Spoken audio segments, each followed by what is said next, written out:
पूर्व केंद्रीय मंत्री कुमारी शैलजा ने अपनी लोकसभा अंबाला के चुनाव अभियान की शुरुआत कालका से की। पूर्व केंद्रीय मंत्री कुमारी शैलजा ने पिंजौर और कालका क्षेत्र के मध्य एक कांग्रेस कार्यकर्ता सम्मेलन में भाग लिया। उनके साथ हरियाणा के पूर्व उप मुख्यमंत्री चंद्रमोहन, उनकी धर्मपत्नी सीमा बिश्नोई, उनके पुत्र सिद्धार्थ बिश्नोई, पूर्व विधायक सत्येंद्र राणा, मनवीर कौल गिल, चेतन चौहान, दीपांशु बंसल, नगर निगम पूर्व चेयरपर्सन उपेंद्र आलूवालिया, धनेंद्र वालिया, राजेश कोन्ना सहित अन्य कांग्रेस वर्कर मौजूद हुए। वक्त आ गया है भ्रष्टाचार के खिलाफ लड़ने का, वक्त जुमलों को बाहर हटाने का वक्त आ गया है भारतीय जनता पार्टी को यहाँ से बाहर निकालने का। मनमोहन सिंह जी के टाइम में मनमोहन जी से 1086 करोड़ रुपया एचएमटी को दिया था और यहाँ पे जिस तरह से इन्होंने एचएमटी को खत्म किया और ये भी यहाँ की जो विधायिका थी उसके घर मीटिंग हुई, वहाँ के जो जितने भी अफसर थे वहाँ पे पहुंचे और जिस तरह से यहाँ एचएमटी, क्योंकि ये पंडित जवाहरलाल नेहरू के टैक्स लगी हुई एचएमटी जिससे इस इलाके की बढ़ोतरी हुई थी और हमारे बुजुर्ग ये सोच रहे थे कि हमारे बच्चों को रोजगार मिलेगा, उस जो है इस एचएमटी उन्होंने खत्म कर दिया। बहन जी मैं तो एक ही बात कहना चाहता हूँ, आप एमपी भी बनोगे, आप मंत्री भी बनोगे और राहुल गांधी प्रधानमंत्री बनेंगे। आप एचएमटी को दोबारा से इस इलाके के अंदर खोले ताकि बच्चों का भविष्य उज्जवल हो। यहाँ कार्यकर्ता सम्मेलन में भारी संख्या में कांग्रेसी कार्यकर्तागण मौजूद थे। यहाँ सम्मेलन में कांग्रेसी महासचिव मनवीर कौल गिल ने भी कार्यकर्ताओं को संबोधित किया।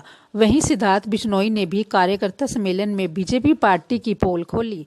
इसके अलावा दीपांशु बंसल, सत्येंद्र राणा ने भी कार्यकर्ताओं को संबोधित किया। चेतन चौहान ने भी अपने संबोधन में बीजेपी पार्टी पर जमकर कटाक्ष किए।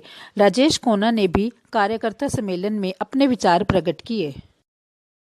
आज वो समय आ गया है कि अब बूथ पर जाकर लड़ाई जो लड़नी है, जिसके लिए आज ये हमने सम्मेलन जो बूथ कार्यकर्ता का सम्मेलन बुलाया है, अब लड़ाई बूथ पे लड़ाई लड़नी है। जिस तरीके से कांग्रेस हमेशा से मजबूत बूथ पे रही है, उसी तरीके से हमने आगे भी यही लड़ाई लड़नी है। और सबसे बड़ी बात एक है, आज हमारे बीच में ऐसा प्रत्याशी है कि जिसके बारे में बताने की जरूरत नहीं है, इस इलाके में कितना काम उन्होंने किया हुआ है। पूर्व केंद्रीय मंत्री कुमारी शैलजा ने उपस्थित हजारों कांग्रेसी कार्यकर्ताओं को संबोधित करते हुए प्रधानमंत्री और बीजेपी पर निशाना साधा और कहा कि देश का हर नागरिक राष्ट्रवादी है और भाजपा पार्टी देशभक्ति का सर्टिफिकेट मांगने वाली कौन होती है जिसने देश की आज़ादी की लड़ाई में हिस्सा तक नहीं लिया।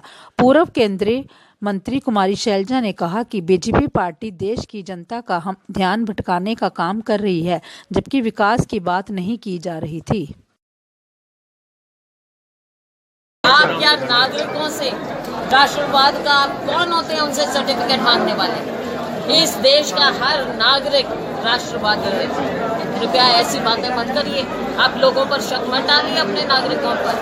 130 करोड़ जनता इस देश की राष्ट्रवादी है। मोदी अकेला ये नहीं कह सकता कि वो कौन राष्ट्रवादी है कौन नहीं है।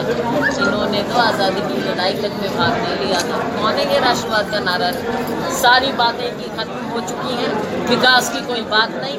जो आपने 2014 में वायदे किए थे, कृपया मोदी जी और भारतीय जनता पार्टी हमको ये जवाब दे दे कि आपने कौन सा वायदा पूरा किया है। हम अगर कुछ कहते हैं तो पूरा करते हैं, तो ये असली बातों से ध्यान ना हटाएं, क्योंकि कुछ और मुद्दा है नहीं तो उस ओर जाने की बात कर रहे हैं।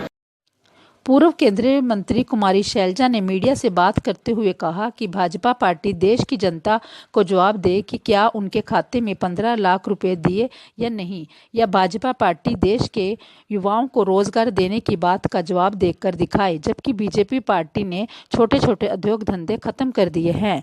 उन्होंने कहा कि कांग्रेसी पार्टी गरीबों को ऊपर उठाने का काम करेगी। अब 15 लाख का ही जवाब दे दो, 2 करोड़ रोजगारों का जवाब दे दो। जो हमारा एमएसएमई छोटे इंडस्ट्री थी वो खत्म हो गई, उनका जवाब दे दो। हम कह रहे हैं 72,000 रुपया हम 5 करोड़ जो गरीब परिवार हैं उनके अकाउंट में हम देंगे। और अगर हम कह रहे हैं, हमने पूरे अर्थशास्त्रियों से पूछा है, ऐसे नहीं है, और मिडिल क्लास है वो भी ना बरगलाएं।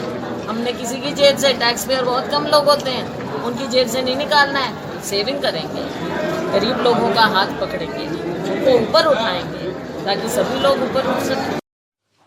पूर्व केंद्रीय मंत्री कुमारी शैलजा ने एचएमटी फैक्ट्री के बारे में कहा कि कांग्रेस पार्टी को 1000 करोड़ रुपए का पैकेज दिलवाया था, लेकिन बीजेपी पार्टी ने उसे खत्म कर दिया। बल्कि उन्होंने तो एचएमटी का मुद्दा संसद में भी उठाया था। एचएमटी को डुबोने का काम बीजेपी पार्टी ने किया है। बीजेपी पार्टी ने देश के कुछ धनाढ्य लोगों को साथ मिलकर देश को लूटने का काम किया है। बीजेपी अंबानी का फायदा कर रही है, वहीं एचएमटी को बंद करने का काम बीजेपी ने किया है। के बारे में एचएमटी की बात जो बंद हो ये कहना चाहूँगी कि आप पिछले 5 साल, उससे पहले तो हमने पैकेज दिलवाया हमारी सरकार ने 1000 करोड़ रुपए का, उसको इन्होंने आते ही खत्म कर दिया। क्यों नहीं आपने उसको वर्कआउट किया और इसको बचाया? क्योंकि ये ऐसा कुछ काम विकास नाम की चीज करना ही नहीं चाहते। केवल चंद धनाढ्य लोगों का जो घराने हैं, 10-15 पकड़ रखे हैं देश के, सिर्फ उनका भला करने, जनता की और कोई इनका BSNL के साथ ये ऐसा करना। एचएमटी को इन्होंने खत्म कर दिया है, HAL को खत्म कर दिया है, अंबानी का फायदा करना चाहते हैं। ये तो इनकी सीधी बात है। तो एचएमटी के लिए 5 साल का आप रिकॉर्ड निकालिए। मैंने पार्लियामेंट में भी उठाई है, राज्यसभा में जाने के बाद ये नहीं था कि मैं अगला चुनाव यहाँ से लड़ूंगी, तो राहुल गांधी जी ने भेज दिया। लेकिन क्योंकि यहाँ के लोग हमारे प्रिय हैं, उनकी समस्या हमारी है, कांग्रेस पार्टी की है, इसलिए मैंने उस आवाज़ को उठाया। तो राज्यसभा में आप रिकॉर्ड निकाल कर देख लीजिए, हमारा टाइम आएगा, देखेंगे कैसे मदद कर सकते।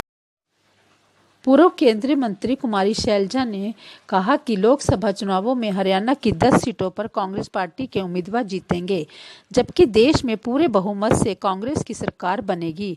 पूर्व केंद्रीय मंत्री कुमारी शैलजा ने कहा कि देश की जनता से पता करे कि क्या उनके अच्छे दिन आए या नहीं, जनता इसका जवाब खुद ही दे देंगी।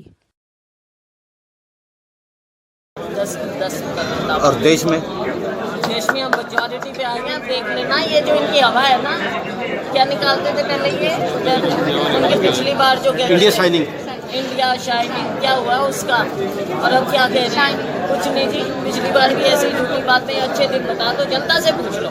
आप मीडिया वाले साथियों, आप सड़क पर निकल के किसी भी नागरिक से पूछ लीजिए कि क्या अच्छे दिन मिले।